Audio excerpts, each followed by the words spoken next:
Should Kwesi be feeling pressure for 2023?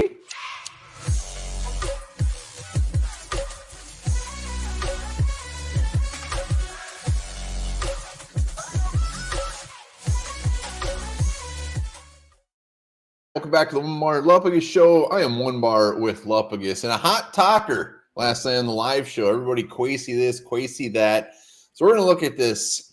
Is Kwesi, should he be under pressure for 2023?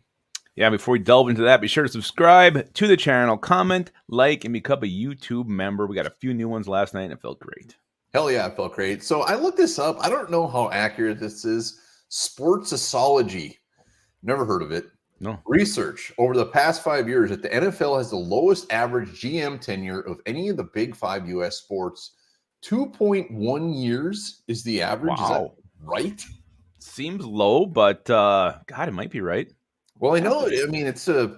So what have you done for me lately? Business lately for the NFL, and that's including coaches as well. So Kwesi entering his second year.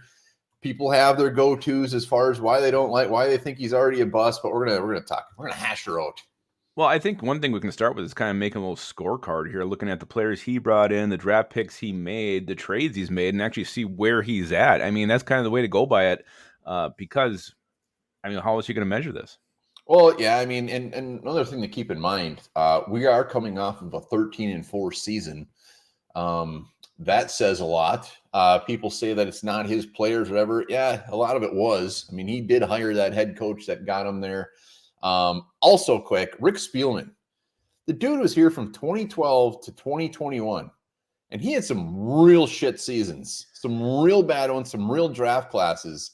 So another part of this is, do the Wilfs have a long leash for GMs? I mean, Spielman was even here even longer. I mean, I think that's when he officially became the GM. But you think back, he was, I think, took over in 2007. Not sure what his title was then, but I don't think he actually got the GM tag until 2012. So he's been there even longer. So you think even his tenure would throw that 2.1 year number off?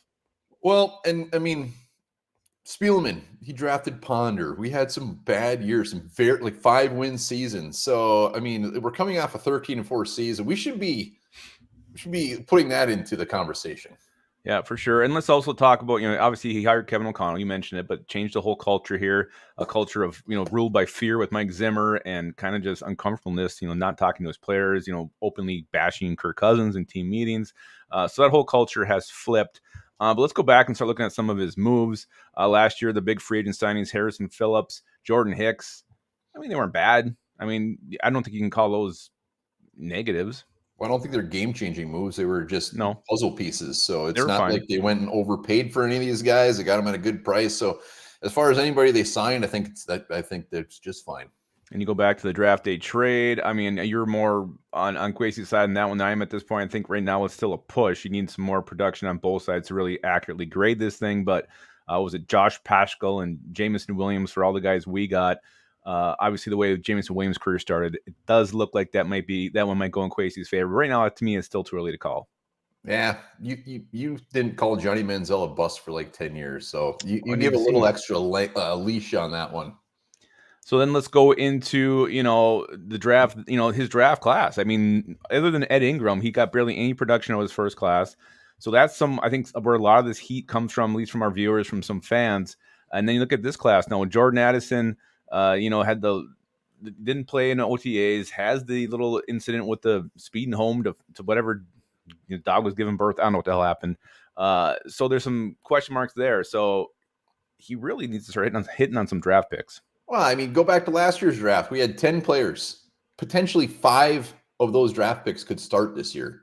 Yep. You tell me that's a bad thing? One year in, we got 5 starters out of it. They got to start producing, though. I mean, they have to produce. So those players, they look like they're going to produce now. Will they stay healthy? Will they earn the starting jobs? Yeah, it all looks like it's going to happen, but it has to happen moving forward here.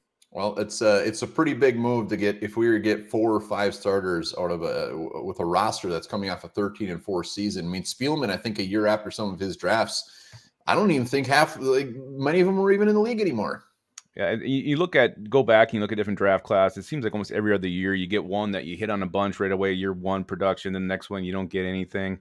So it's cyclical, it happens, and it's not unprecedented that you don't get a whole shit ton of early run of your draft class. Well, no, and on top of those starters, we're going to have role players like a Ty Chandler, a Jalen Naylor, and a Sizzy Atamueo. So, I mean, that's some big production there. And looking at this year's draft class, I mean, Jordan Addison's going to be slotted in as probably that number 3 wide receiver, and we got some other good players as well. I mean, Blackman could be a starter. So, as of now, the Lewis Cine thing is the big reason why his draft has questions, and he had a freak injury. So I have no concerns about Kwesi's draft so far. Ask me in 2 years from now, but as of now, nobody should be concerned about it. So let's that's the draft talk. Let's talk about his trades. Obviously, the TJ Hawkinson one was a huge home run for the Vikings. He nailed that thing. No one can really argue that. The fact we actually got picks back too is just unbelievable. Jalen Reagor trade looks like an absolute bust at this point. Doubtful he even makes the team. Ross Blacklock trade don't look great either. So as far as the trade goes, I think that's where he gets some of this negative heat too. Then you got to look at last year too. I mean, the guys he brought in, Duke Shelley, Kyrie Tonga. I know Shelley's gone now, but Tonga looks like a guy who could actually be here for a while. So going out on the street and find some help. So you can see where some of Kwesi's early hits have been. Yeah, and the Hawkinson trade just demolishes the Reagor trade. It makes that pretty much go away in my mind. The Blacklock, who gives a shit? 7th round pick. Nobody NFL teams don't even want 7th round picks. It was a 6th. Still, who cares? I mean, if this was another 5th rounder or something, it's like, give me a break. But he was on the team, and usually 6th round picks are on the practice squad. So he's on the active roster. So what else do you want? So let's answer the question now. Should he be feeling the pressure? Do you think he's feeling pressure this year? Well, you forgot one very, very large thing, and that's the ability to bring in Brian Flores, one of the top defensive guys out there, to bring him in as your defensive coordinator this year. He saw that Ed Donatil was ass. He didn't let him hang around. He got rid of him. He made a huge move, getting a defensive coordinator that pretty much every other team would want. So that is big time as well. So everybody's quick just to brush off these big moves and great moves and just look at, oh, Lewis Cine got hurt. Oh, he sucks. Fire him. Wow. Sorry, just blacked out for a minute. Yeah, okay. So I think I know where you're going on this, but should Kwesi be feeling the pressure? No, give me a break. I mean, Jesus Christ. This is insane. This is insane. Let the man do some work. I'm not saying he's going to pan out, but this early into it, coming off of the season we had and the moves that he's made, every GM's going to have some shitty moves. And Jalen Reagor, yeah, it was gross. Lewis Cine getting injured, yeah, it sucks ass. Shit happens. No pressure. No pressure at all. I don't think there's any pressure from ownership. I don't think there's any pressure internally.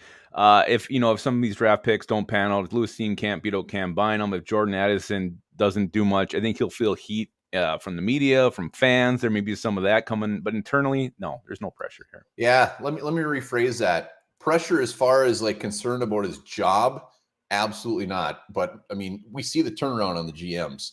He should have pressure. Every GM should have pressure every damn year. I mean, you're right. Addison needs to do something this year. Lewis Cine needs to be a starter.